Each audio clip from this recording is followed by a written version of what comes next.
3, 2, 1, 0.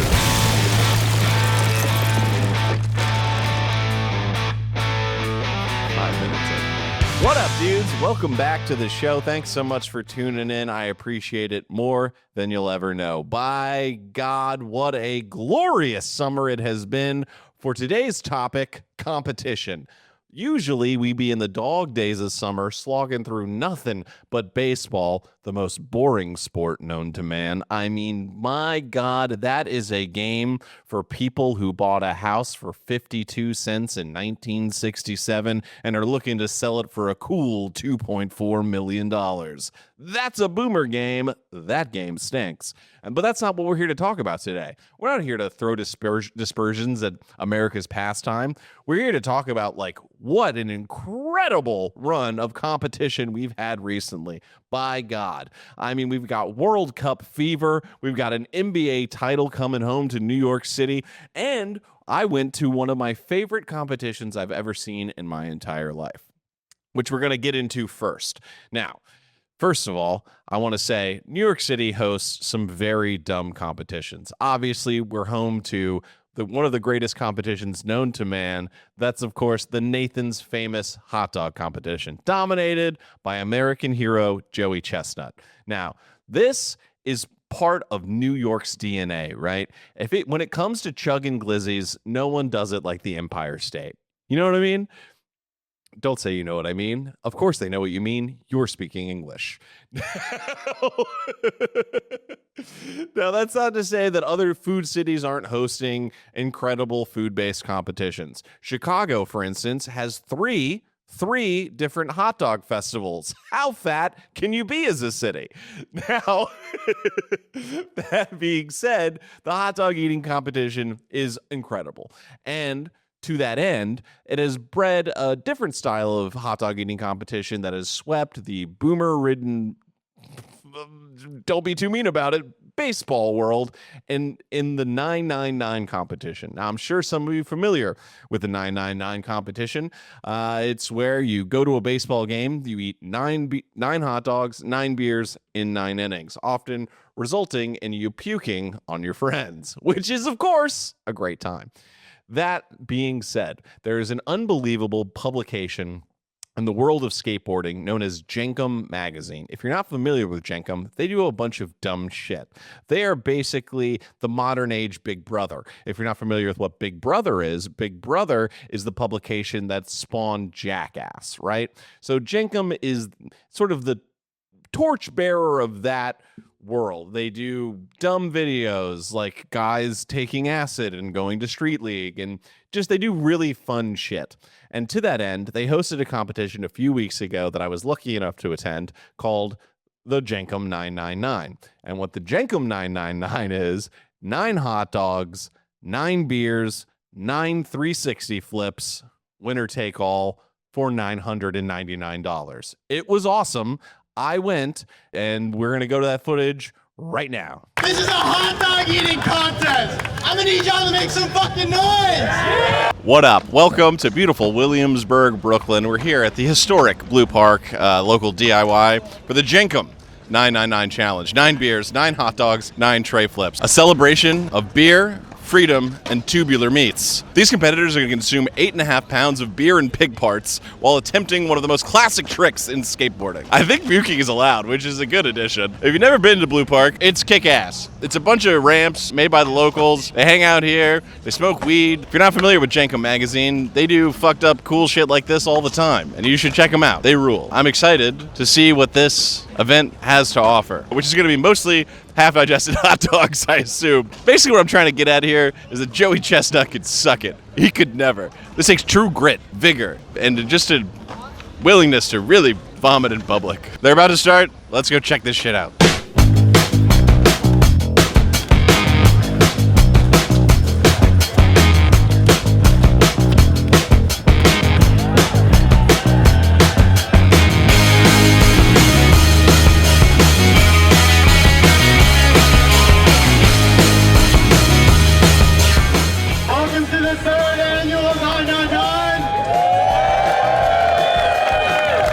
It's pretty simple. You got 9 hot dogs, 9 beers, 9 tray flips. The order is drink a beer, you eat a hot dog, you do a tray flip. That's the only order that's allowed. So what are we fighting for here today? All the moms! What are we fighting for? The glory. The glory! What are we fighting for? To not shit my pants. Yeah! $999 to the winner. Yeah! Courtesy of DVR. Yeah!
That was incredible. That was an amalgamation of everything I love in life. Hot dogs, skateboarding, beer, puke, grit, heart, competition, America. Everybody's stoked. This was just the greatest. Shout out Jenkem Magazine, put on a wonderful event. I mean, bald eagles and F-16 should be flying overhead. Guys should be skydiving with American flags behind them. This is America. This is New York City. This is what living life's all about. Watching guys eat too much pig face in a tube and puking all over themselves in a man diaper and winning $999. Shout out Jenkem. Hell yeah. Oh my God, what an incredible time I had. Shout out to Jenkem. Shout out to all the lovely people at their competition. That was really fun. I will say this, it seemed like a little bit slower than previous years where guys were really attacking it, really sending it as hard as they could. And this year it seemed like guys had figured out the strategy that it's like, you can be pretty quick, but you don't have to be the fastest guy out there to win. But that was a real good time. I love stuff like that. Now, shout out Jenkem. Shout out the fellas who put it on the line. And man, I mean, I've been skateboarding for Jesus Christ. 26 years. That sucks. And I still can't tray flip, man. I can count on one hand the number of tray flips I've landed. That is a very difficult trick, and those dudes did it so easily, and I found that to be very frustrating. Now, on to New York City and the world champion New York Knicks. I mean, I have been a die-hard, ride-or-die New York Knicks fan since Game 3. Listen, I've never been a basketball guy. I've never been swept up in basketball fever. But these New York Knicks, buddy, they were a good time. Really, really fun to watch. I've been a pretty vocal proponent of the NBA is rigged. The referees have too much power. I mean, we saw that in the way that the officiating went. I mean, as an unbiased dude, I didn't have a dog in the fight, really. I mean, obviously, I wanted to see New York win because I live here and that would be fun. But just watching the officiating, if you didn't see that they were trying to protect their, in one of the all-time PR blunders, trying to take Victor Wembanyama and make him the new poster child of the NBA and just failing. They're trying to prop this guy up. They want him to be the new face of the league. They're giving him the superstar treatment, which we all know in basketball. If you bring money to the league, if you're Steph Curry, if you're LeBron James, if you're gonna get the calls, you're gonna get ticky-tack fouls called on the other team for you, and they're gonna let stuff slide on your end. And boy, buddy, were they letting stuff slide left and right. I mean, if you missed it, Game 4 was unbelievable. I spent the majority of that game going, How can people watch this sport? I have friends, diehard basketball fans. Tom Cassidy lives and dies by the ball. I mean, that guy knows ball and balls. He's a gay man. But the game is just, the refs are just too powerful. And you could say that with any game. I mean, obviously football, there's holding, they could call holding on every play if they wanted to, but you don't, because you just have to, it's just part of the game. With basketball, the ability to basically remove the most dangerous offensive players from a team almost instantly. I mean, the way Karl Anthony Towns was sat down, they just give boom, 2 ticky-tack fouls, and now you got to sit him, dude, because he's gonna foul out. You got to try and you're gonna need him in the stretch at the end. And if you don't think that there is some sort of league interference or a clear bias in how the game is called, I just can't speak with you. Like you just don't exist in reality. There was the documentary on the one ref who was caught point shaving and making a bunch of money gambling, and he was ready to narc on the entire, and then the league just sold him down the river. I mean, come on, dude. Just look, I get it. You love the game. You love that it's fast paced. You love that it's high flying. You know, the showtime, baby. But let's be real. That's a crooked fucking game. And I'm watching this game and the Knicks are getting shit on. I mean, proper shit on, dude. And you're sitting there going, the officiating, how are they going to beat not only the Spurs, but the refs, man? And then they did it. Came back, biggest comeback in NBA Finals history. And when that OG tip-in went in, I lost my mind. I was like, I get it. Basketball's incredible. I've been wrong my whole life. What a game. Holy shit. Wow. I mean, good, because you see the highlights, but it just doesn't do it justice if you haven't sat and slogged through the bullshit to get you to that final 2 minutes. And I never understood that, because I was always like, well, the game, it's all decided. The last 2 minutes takes 5 years. Who cares? It's a stupid game. Doesn't matter till the fourth quarter. And it's like, dude, but all the drama, all the buildup, all the ticky-tack fouls and the shoving, and then just watching guys grind. Oh my God, Jalen Brunson, have my baby. That guy's the fucking man. And yeah, bandwagon all day. I'm playing drums. I'm on the saxophone. I'm on the band wagon, dude.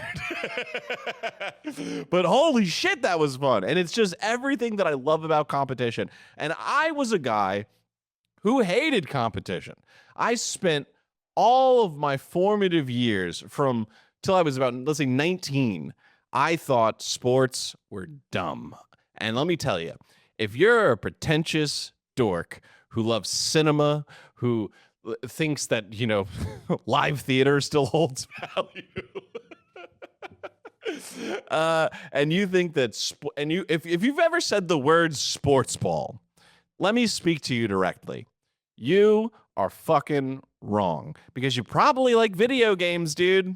And it's the same shit. And if you're some jock ass motherfucker who hates all that nerd shit, you're also wrong, because it's all tight, dude. And you only live once, and you should enjoy the fun shit while you can, because most of the shit you're going to experience sucks ass and cock and balls, and you should try and have a little fun in your life, dude.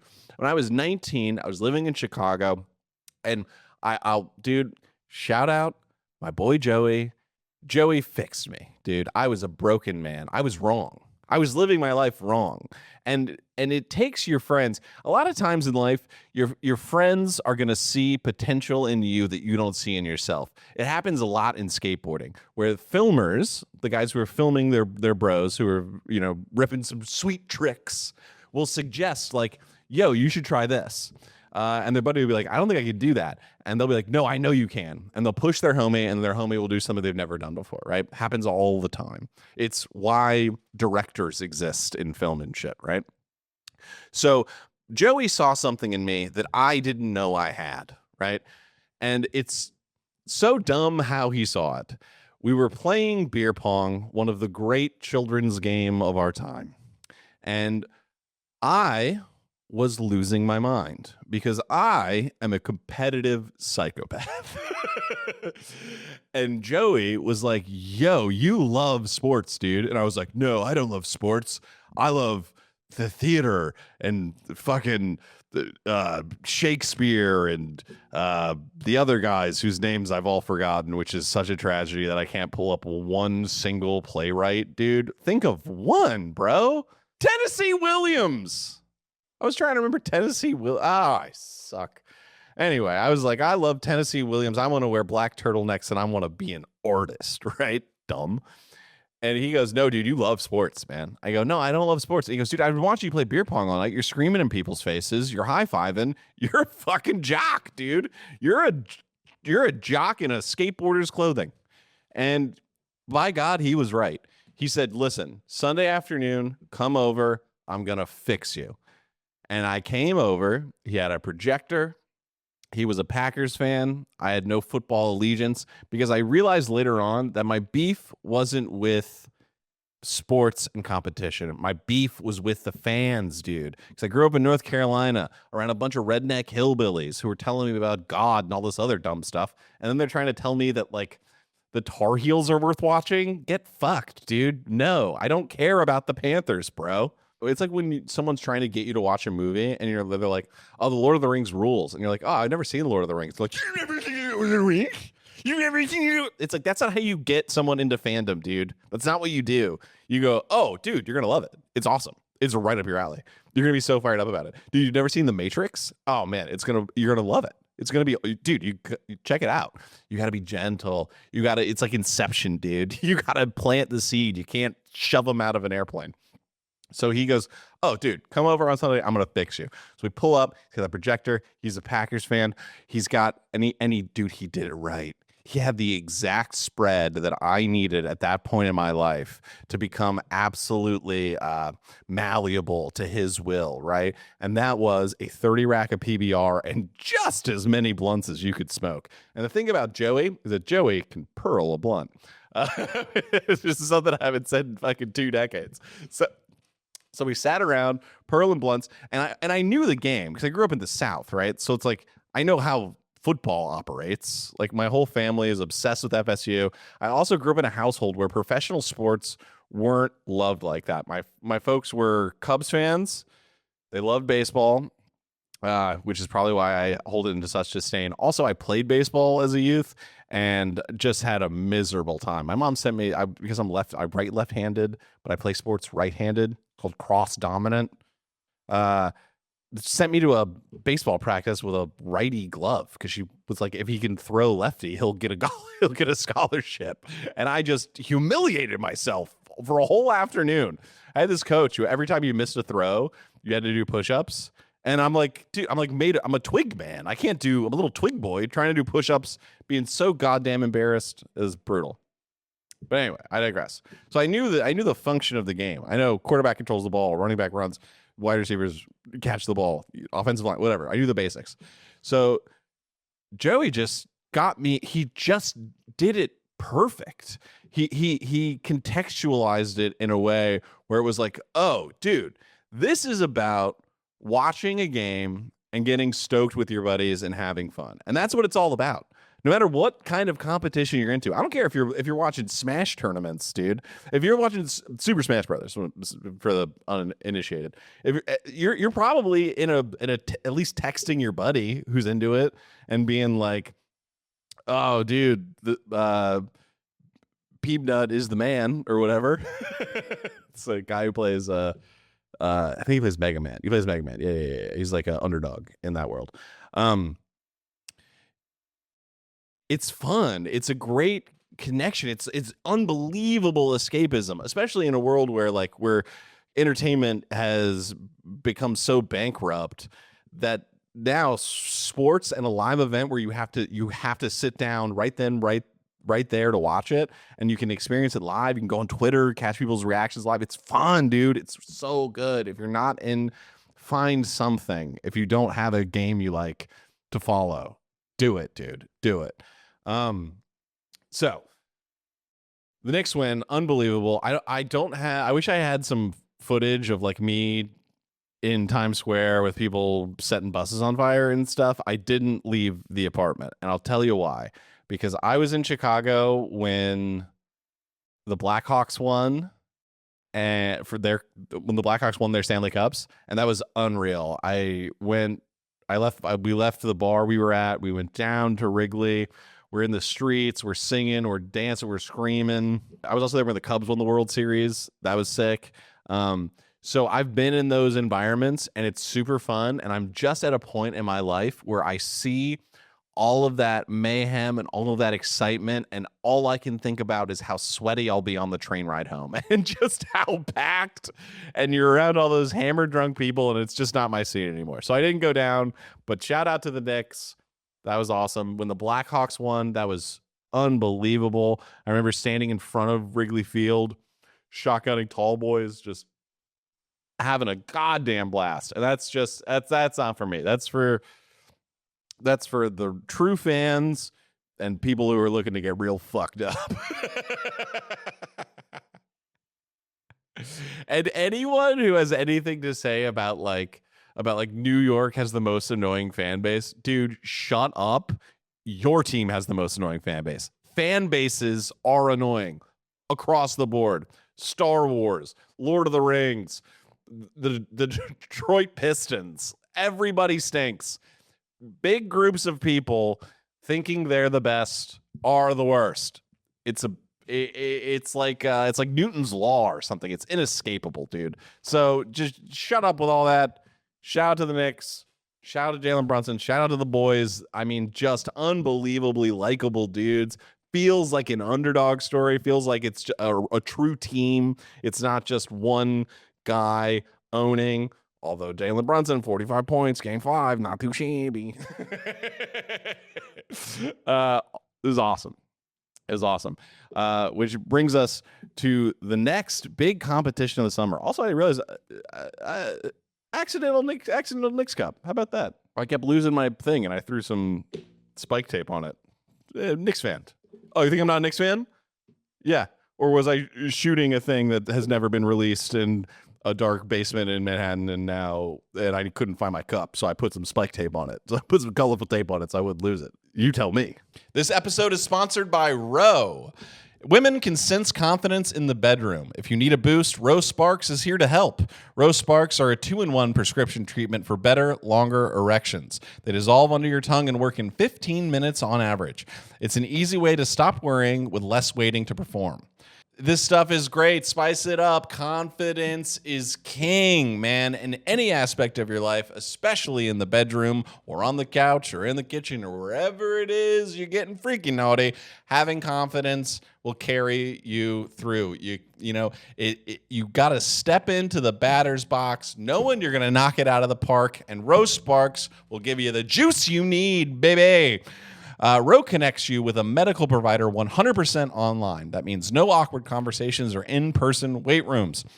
If prescribed, new sexual health patients get $15 off your first order of Sparks on a recurring plan, shipped directly to your door. Connect with a provider at row.co/dynamite to find out if prescription Row Sparks are right for you. That's row.co/dynamite for $15 off your first order. Sparks is a compound drug product. Compound drugs are permitted to be prescribed under federal law, but are not FDA approved and do not undergo FDA safety, effectiveness, or manufacturing review. For safety information, go to row.co/safety-info. Biggity bam. Which brings us to the next great competition of the summer. Another competition that I have talked shit about for years and years and years, as any real American has. World Cup. I mean, by God, call the doctor, check my temperature. I got World Cup fever, dude. I mean, this shit is fucking awesome. If you're not watching the World Cup, buddy, do yourself a favor. Listen, I get it. Soccer, football, not the most exciting game known to man. It's a game of finesse, right? It's a bit like figure skating, and it's hard, especially as a football fan, like love football, shout out the Bears. Watch every game. Love the Bears. I just looked at my Bears flag on my wall. And if you're like, wait a second, earlier you said you were from North Carolina. Why aren't you a Panthers fan? I'll tell you why. It's because when my buddy Joey made me fall in love with football. I was living in Chicago, and I said, well, I hate the Panthers just because I can't not because of all of their dumbass fans my whole life. So I was like, I'm going to pick the Bears. That's going to be my team. My family grew up watching Chicago sports. You know, it's been fucking Cubs in my house the whole goddamn way. And I think that the narrative of you have to support the team where you're from is dumb. And let me tell you why. Because where you should support the team is where you fell in love with the game. Okay? So if most people grew up in a house where you love your team because your dad loved your team, right? My family held no professional sports allegiances outside of baseball. So fuck off. I was a free agent. I stuck with them. And by the way, I chose a shitty team. So fuck you. Suck my nuts and my butt. It's also how I became an Optic fan. Optic is the most dominant team in professional Call of Duty. At the time that I started following that shit, it was franchised out. They were the Chicago Huntsmen. Again, living in Chicago, I said, I'll pick them. Sure, Chicago, sick. Turns out they're the fucking best. So it's like my whole nuts. It is what it is. So, soccer. Listen, I get it. It's a hard pill to swallow. It seems like a bunch of nonsense, but if you take 5 minutes to understand the nuances of the game, it's fun, dude. It's so fun because it's the only game where the entire earth is competing. The whole thing, dude. And it's so great because you have these rivalries that are based in, yes, like, you know, like things that happened in the World Cup in the 70s or in the 80s or the 90s, whatever. We hate this team. They beat us in the final, blah, blah, blah, blah. But also genocides and wars. I mean, come on, dude. It's like Future Sport. Have you ever seen Future Sport with Dean Cain and Wesley Snipes? I mean, horrible movie, but really fun. It's basically rollerball with skateboarding with like hoverboards and rollerblades. It's on Tubi. Check it out. Dude, the soccer has been unreal. And I also happen to be all the dudes that I play like Counter-Strike with and shit. They all love soccer. They're fucking like, I mean, like they have season ticket MLS holders, so they're super fired up about it. So that's made it easier for me to have like my friends are stoked on it. I get to crack jokes about how all the soccer players are soft pussies. It's good, dude. And it doesn't have the explosiveness of American football, you know, where you're like, because that's what makes that game great is there can be just insane offense at any moment. You can have a running back just blast out for 40 yards, or, you know, you have some insane, the helmet catches, one-handed catches, like all of that acrobatic, unbelievable shit that you get with football. It's less in soccer. And there aren't a lot of goals. I mean, I get it, dude. I get it. It's so easy to make fun of it. And it does feel like dork mode, but it's the one game everybody can play. All it takes is one ball and an open area, and that's why it's the world's game, because it's it's just. But these motherfuckers, the grace they have, the power. I mean, I have been so wrong. I have been so wrong about soccer, dude. And I played soccer. I played 3 years, right wing, 0 shots on goal, 0 assists, 0 dives. Now we have to talk about the dives, right? Because you turn the soccer game on and you go, is this soccer or am I watching an Olympic diving event? And I get that. I mean, these guys, they're splashing, okay? They're flipping, they're flopping. It sucks. Now, to understand the diving, you have to understand that scoring in soccer is fucking impossible. Because imagine you're on just the biggest field you've ever seen in your whole life. It's so big and so wide and so long. And there are roughly 20 to 29 guys in front of you trying to stop you, right? And these guys have spent their entire lives running and kicking balls, Okay, it's all they've done is just run around as fast as they can and kick balls, and they're running as fast as they can at you, trying to kick the ball that you're trying to kick. So scoring in soccer is fucking impossible. You're like, but the goal is so big. I know there are 55 guys in front of you. Okay, it just is what it is.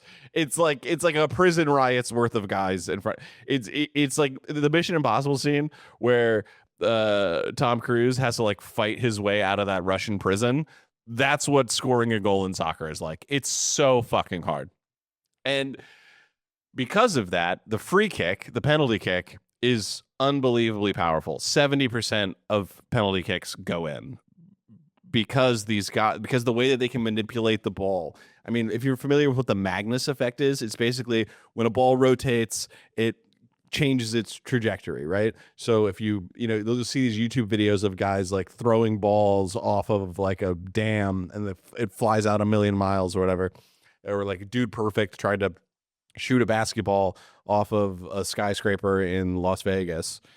The ball does crazy things in the air, right? It's the same thing as why people who like baseball, even though they shouldn't because it stinks, it's why pitching is so impressive because the ball movement is insane.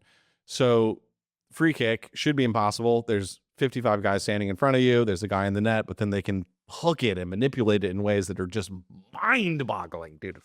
Awesome.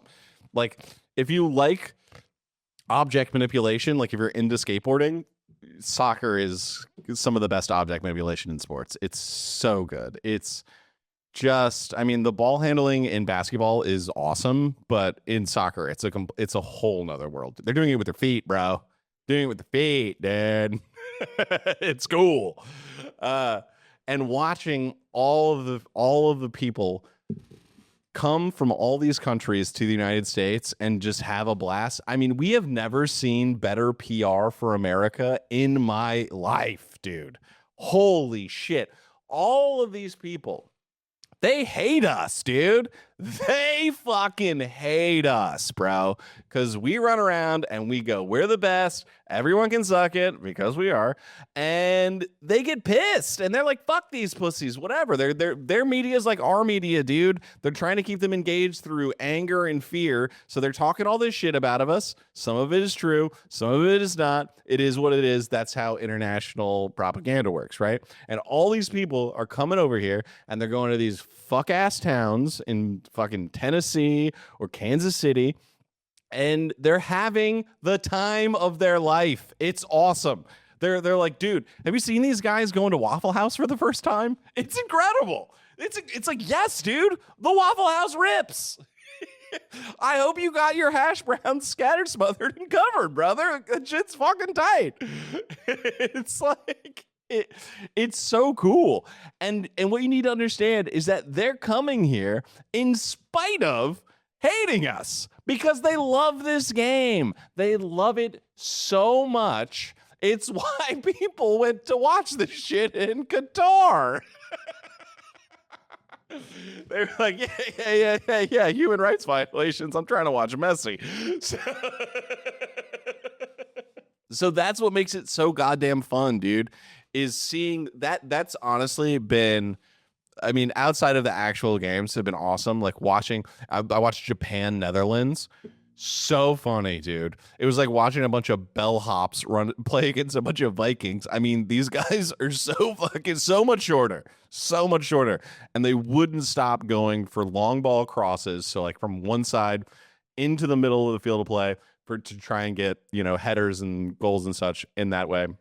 And the announcers are just going, I mean, the height differential, you can't believe that the Japanese would continue this style of play. It's just never going to work. And then, boosh, header from the Japanese, back of the net. How you doing, Holland? Suck it, dude. Oh, just so cool. I really hope Holland is in the Netherlands.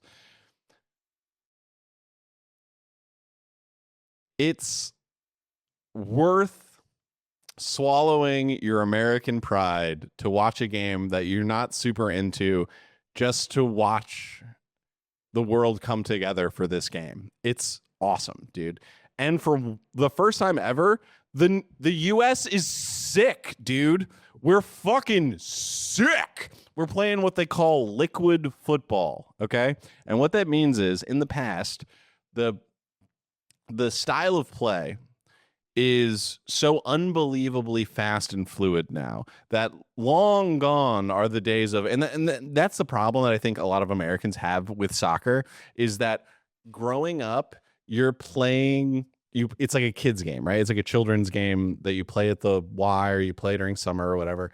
And it's a slow game. It's a lot of pass and stop and look and pass and stop and look and pat. And these guys are, it's fucking no look passes left and right. It's fucking midfield to the winger, to the fucking forward, back, to boom, boom, boom. And it's so styly, dude. We are buttery. We have steez. We can play. For the first time ever, the U.S. can play, dude. The U.S. men's national team, which needs a cooler name, by the way.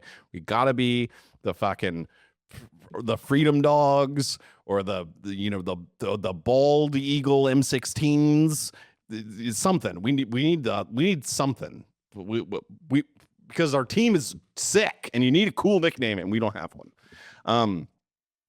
Which is a take I stole from Twitter. And I agree. We're good, dude. If you didn't watch the first game, watch the next one, man. It's on Friday. It's going to be sick. I'm going to watch it with the homies. We're going to have a good ass time. Get involved. It's a fun game, man. And seeing all the Scottish dudes take over Boston, so much fun, dude. If you didn't see those clips, those boys are getting rowdy. Those boys are getting rowdy, dude. It's fun. And I've had that experience on a much, much smaller scale. I had some friends from Scotland come and visit me in Chicago for St. Patrick's Day one year. And one of my favorite memories I've had of my limited international relations was I took them to the liquor store and they're like, so how many beers should we get? I was like, oh, we'll just get a 30 case. And they were like, what? I was like, yeah, it's called 30 rack, dude. It's like 30 beers. And my buddy goes, 30 beers. 30 beers.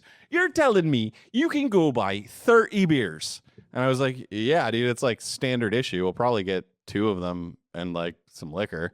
And he goes, okay, all right. I love America. Sure, 30 beers. Get in there. Let's go. And we bring it back to the house and we open it up, and in Scotland, they only sell pints, right? So we have 12-ounce beers. That's the standard beer for us. They only sell tall cans. And so we crack open the 30 case, and my buddy pulls one out, and he just goes, sure, it's 30 beers, but they're tiny. And just starts slugging them. Oh, this is the fucking best, dude. I got so drunk I sprained both of my ankles, and he literally gave me a piggyback ride to the bar. Shout out Keenan O'Reilly's, Ashlyn and Irving, dude. Hell yeah. But seeing all those guys come over here and have the best time, it's awesome, dude. It rules. And I saw this tweet that's it's gone crazy viral. You've probably already seen it if you're on Twitter, but man, this thing is fucking sick. So this is from a Japanese fan who writing a piece about his experience in America. All right, so check this out. This is fucking unbelievable. And this is the true spirit of competition, I think. It's so good. All right. USA, a Mexican restaurant. We had not yet ordered anything, and the food was already arriving. Chips, salsa, unrequested, free. I stopped the waiter. We have not earned these. They just come with the table, man. They came with the table. In my land, hospitality is a debt. Every gift creates an obligation. Weighed carefully, returned in the proper season with interest of feeling. Here, the gift arrives before you have even proven you can pay for dinner. This is not an appetizer. This is a declaration. We trust you. Eat. I ate with the gravity the moment deserved, and then, I must report this calmly, the basket emptied, and a new one appeared. Did we refill, the waiter said. It's bottomless. Bottomless. They have wells of salsa. The supply lines of this nation are beyond anything my ancestors imagined. My friend warned me, don't fill up on chips, dude. Too late. I had accepted 3 baskets. Honor demanded each one be finished. An unfinished gift is an insult. By the time my actual food arrived, I was a ruined man. I was not hungry. I was not comfortable. I had been defeated by courtesy. Generosity that arrives before the request cannot be repaid. It can only be survived. I know the rule now. I have made my peace with the basket. One basket, two at most. Who am I deceiving? There's no number of baskets I would refuse. The trust of a nation is in that salsa, and I intend to honor all of it. Dude, come on, man. That's some fucking pros right there, dude. Hell yeah. Fuck yeah, free chips and salsa. Fuck yeah, Japan. Get in here. Get a fucking... Wait till you see what we do with that burrito when we call it a chimichanga. We're going to blow your fucking mind, dude. It's awesome. It's awesome. England up 2-1 versus Croatia. Fuck. Oh, okay. And by the way, the teams we're pulling for this year, U.S. men's national team, Scotland, fucking fuck everybody else. And that's how we're going. Also, the Dominican Republic Congo, the abbreviation of that team is Dr. Congo, and I can't get over that. That's fun. It sounds like a guy who'd be on the Wild Thornberries. Like one of them gets bit by a snake, and they're like, we got to go see Dr. Congo. So shout out Dr. Congo for having the most fun name. But yeah, dude, get into some competition. If you're a nerd, if you're a big fucking nerd, right now in Germany is the Cologne Counter-Strike Major. It's the biggest Counter-Strike tournament of the year. They play it in a place where they call it the Cathedral of Counter-Strike. It's awesome. The teams to look out for in that, Team Vitality, they're the Yankees, right? They're the best. They win everything. And then you have the young upstart Team Spirit, who has this kid Donk, and this other kid Magic, who looks like he's turned into a lady. But they're fun. They're like they're a young team. They're all Russian. It's the only kind of pain point I have with Counter-Strike is that it's so European dominated. North America just can't put together a team that can compete. All of the North American teams got straight up bounced early, which just sucks. But that's really good shit. That's fun. And that's a crazy, dude, that shit's like 20 days. It's too long. It's way too long. But they're in the elimination. It's very similar to the World Cup in that it's group play, and then it goes into like a March Madness style bracket. Also, if you don't understand how the World Cup works, the way that they run that tournament is they expanded it this year, so it's 48 teams, I believe, instead of 32. So there are a bunch of scrubs in there. So the group stages this time around aren't as gnarly as they are in the past, supposedly, is what I've been told. And the way that it works is in the group stage, no points if you lose, 0 points. If you tie the other team, 1 point. And if you win, 3 points, which is why you're seeing teams celebrate ties like they're victories, because they're playing the long game and they're probably playing a team that's much better than them, and they're using a strategy where you basically just cram all your boys into the middle and just create a prison riot wall so that the other team can't score, so that they can walk away with at least some points in the group stage and try and get out, whatever. But yeah, dude, check out the Cologne Counter-Strike Major. ESL is what you punch into YouTube or Twitch to check those boys out. That shit is fun, dude. Look out for that kid Donk. He's fucking sick. His style of play is just sheer aggression. Just he's going in first. He's trying to get a couple kills and then he's gonna die. It's awesome. I also just started playing Counter-Strike. That game is good, dude. Fucking Call of Duty later, bro. We're Counter-Strike bros out there. If you have a knife, give it to me.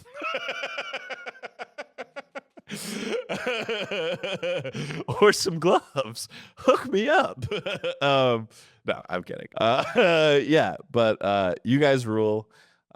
If you love competition, I hope this got you fired up. If you're not a competitive person, dip your toe in, man. There's something out there for you. I promise. It's so fun to have something to follow and watch there's storylines, there's drama, there's heartbreak, there's success. Everyone has a chance at some point. You can follow a shit team for 40 years and they finally pull one out. I mean, it's the best feeling in the world, dude. It's so, so fun. It's a fandom like none other. You know, as someone who's been a huge fan of so many things, from a creative standpoint, being a fan of things that are purely physical is just another level. I mean, and I think that I came into it backwards, where I think most people go from regular sports to more obscure shit, and I went from the obscure shit into the more mainstream stuff, and it's just a blast. I would say like the competitions I followed as a kid were like X Games and skateboarding, into Street League, and then from there expanded. And ironically enough, following esports has made me love regular sports even more.